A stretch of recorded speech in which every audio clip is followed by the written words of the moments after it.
제가 오늘 본문을 이렇게 묵상하면요, 이 묵상할 때마다 생각나는 이야기가 하나 있는데 아기 돼지 삼형제 이야기입니다.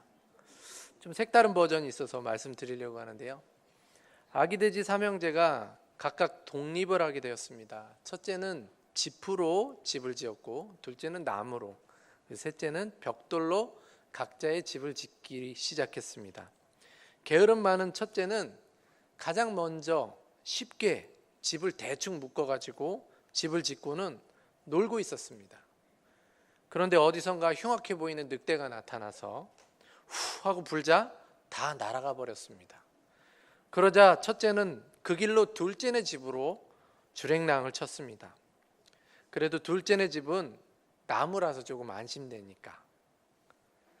그러자 영리한 늑대는 나무집에 불을 질러버렸습니다. 다시 첫째와 둘째는 막내 집으로 도망을 갔습니다. 그래도 막내는 벽돌로 짓는다고 했으니까 안전할 거라는 희망을 가지고 도망을 갔습니다. 그런데 이럴 수가. 셋째는 아직도 집을 짓고 있는 중이었습니다. 너무 꼼꼼히 집을 짓느라 아직도 집을 다 짓지 못했던 것입니다. 결국 삼형제는 모두 늑대의 저녁 식사가 되었습니다. 이 이야기의 교훈이 뭔지 아십니까?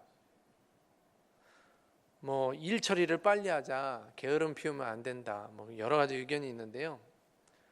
만약 이 삼형제가 힘을 합쳐서 하나의 집을 지었다면 더욱 튼튼하고 빠르게 집을 지을 수 있지 않았을까, 이런 교훈을 가지고 있다고 합니다. 서로 도우면서 살아야 된다는 거죠. 그런데 원래 이야기가 뭔지 아시죠? 셋째가 지은 집이 벽돌로 지은 집이라서 나중에 늑대로부터 안전하게 되고 늑대를 골탕 먹이게 되는 이야기가, 그래서 돼지 세 마리가 아주 잘 살았다라는 그 이야기가 아기 돼지 삼형제 이야기입니다.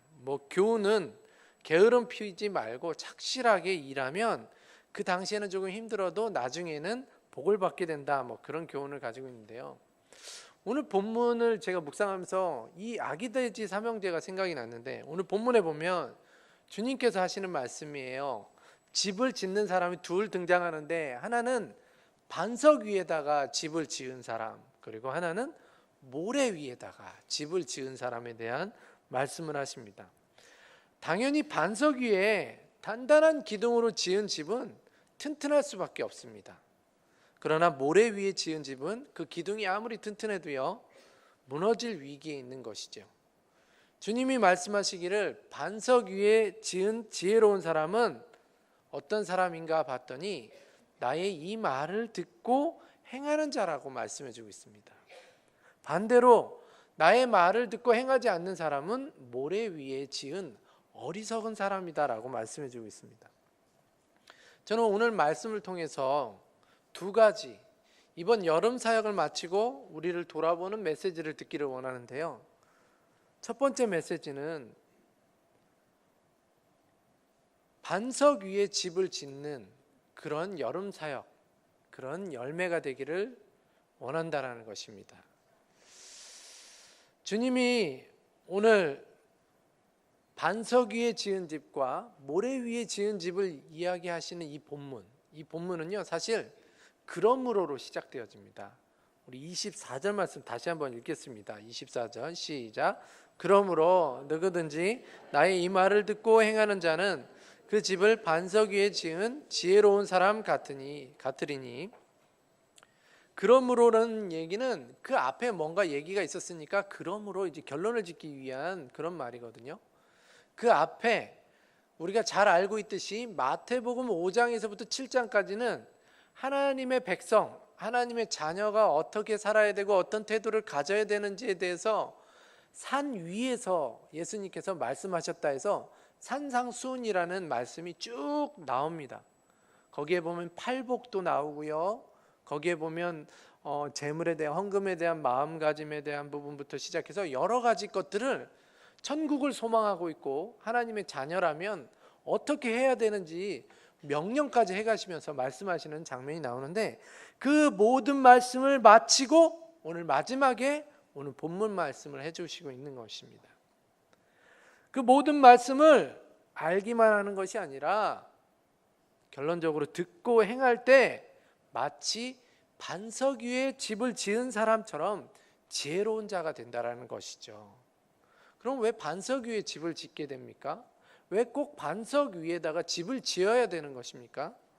반석 위에 집을 지은 집이나 또는 모래 위에 지은 집이나 둘 다 똑같이 비가 내리고 창수가 나고 바람이 불어서 그 집에 부딪히는 일이 생기기 때문에 그렇습니다.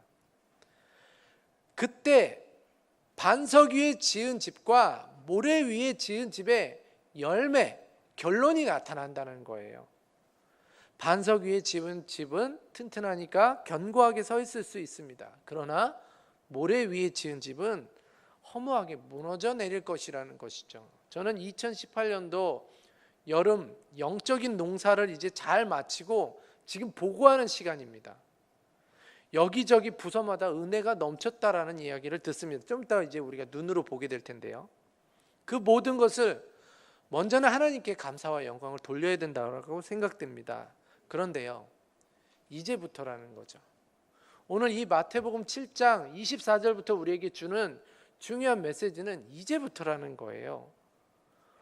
좋은 열매를 맺으려면, 그리고 반석 위에 지은 집인가를 우리가 알아보려면 우리 앞에 이 여름 사역에 받은 은혜들을 풍성하게 받았을 텐데 우리 앞에 비도 내릴 거고 창수도 불어닥칠 거고 바람도 불어닥칠 텐데 이 여름 사역에서부터 얻은 이 은혜를 얼마나 우리 삶 속에서 지켜가는가가 그럴 때 반석 위에 지은 집인지를 알 수 있게 된다는 것이죠.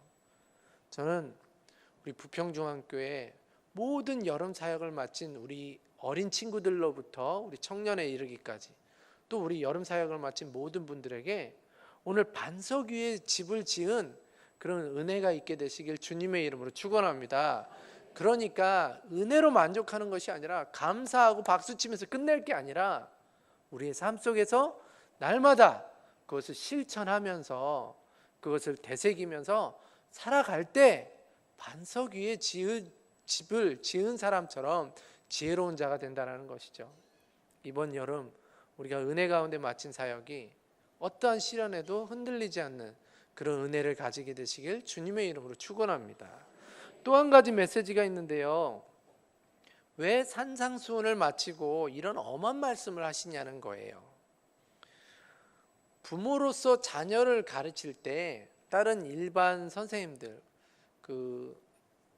공부하는 모 제품을 얘기하면 안 되겠지만 그 빨간 펜 이런 선생님들이 와서 가르칠 때와는 왜 부모와 그 선생님들이 가르칠 때 달라지는가? 그것은 가르칠 때 그 아이를 대하는 마음을 통해서 우리가 알 수 있습니다. 선생님들은요, 물론 이제 소명이 있기 때문에 또 그것을 통해서 이익을 얻기 때문에 아이들을 잘 가르치죠. 그리고 그 아이들이 잘 되면 또 다른 반사 이익이 있기 때문에 더 잘 가르칩니다. 그러나 자녀가 자기가 가르치고 있는데, 부모가 가르치고 있는데 가르침을 받는 자녀가 좀 이렇게 매우 산만한 행동들을 하고 방만한 행동들을 하면요, 부모와 교사는 차이가 납니다. 교사는 어떻게든 꾹 참아요. 그리고 그 아이를 굉장히 인격적으로 해서 잘 이렇게 끝까지 마무리 지으려고 합니다. 그런데요, 부모는요, 그 마음에 불이 일어나죠. 이 녀석이 태도가 왜 이러냐고. 똑바로 앉아, 똑바로. 이 녀석이 말이야. 아빠가 1 더하기 1은 2라고 가르쳤으면 그걸 알아야지. 막 이러면서 부모의 마음은 제가 그랬다는 건 아니고요. 불붙게 되어 있는 거죠. 하나님께서 이러셨다라는 거죠. 하나님께서 오늘 이렇게 두려운 마음으로 우리에게 경고하시는 것은 우리가 그분의 자녀이기 때문에 그렇다라는 거예요.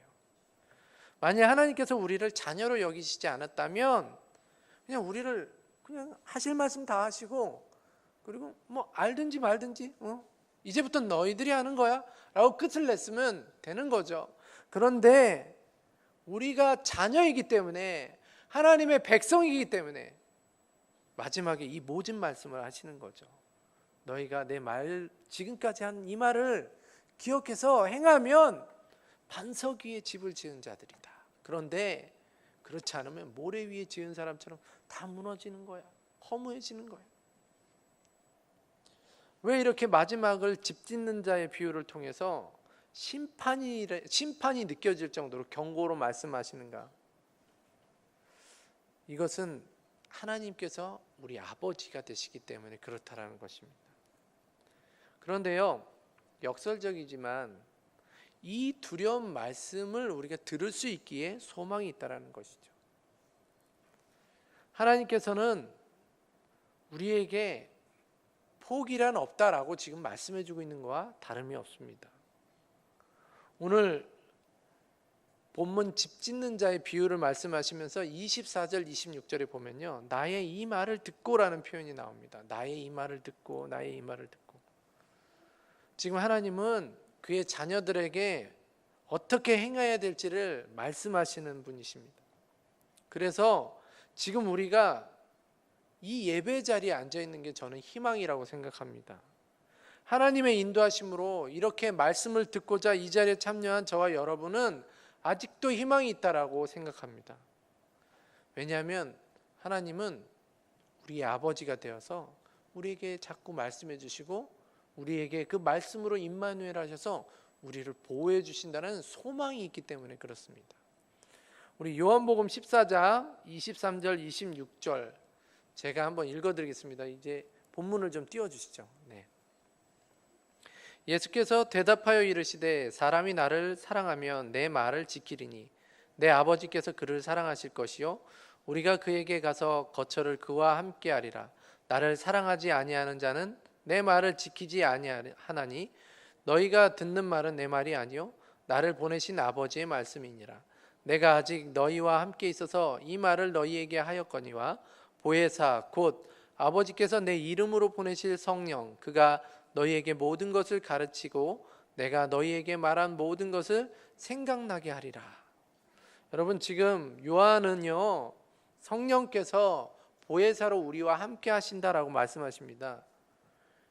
예수님께서 먼저 우리를 돕는, 보혜사라는 것은 돕는 자라는 뜻인데 먼저 우리를 도우셨지만 그분이 그렇게 떠나가시면서 끝난 게 아니고 성령님을 우리에게 돕는 자로 보혜사로 보내주셔서 우리를 돕게 하시는데 그게 뭐냐면 말씀이 생각나고 말씀을 의식하고 말씀 때문에 우리의 양심을 지키게 되고 말씀 때문에 우리를 돌아보게 만드는 은혜가 있다는 것이죠. 하나님이 우리를 지금도 포기하시지 않는다라는 증거입니다. 저는 오늘 이 여름 사역을 통해서 우리 아이들과 우리 선생님들과 우리 모든 성도들이 가져야 될 중요한 소망이 있다면 하나님은 우리에게 그렇게 말씀으로 인도하시는 분이시고 그렇게 지금도 포기하지 않고 아버지이시기 때문에 말씀으로 임마누엘 하시는 분이시고 우리를 지금도 지켜주시는 분이심을 우리가 기억해야 된다는 것입니다. 오늘 이제 여름 사역을 쭉 돌아보면서 하나님께 감사를 드리게 될 텐데요. 이 두 메시지를 오늘 본문을 통해서 꼭 기억하시기 바랍니다. 하나는 여름 사역을 통한 그 은혜, 그것으로 끝내는 것이 아니라 그것을 삶 속에서 실천할 때 창수가 불고 바람이 불어도 견뎌낼 수 있는 그런 믿음을 가지게 되시기를 주님의 이름으로 축원합니다.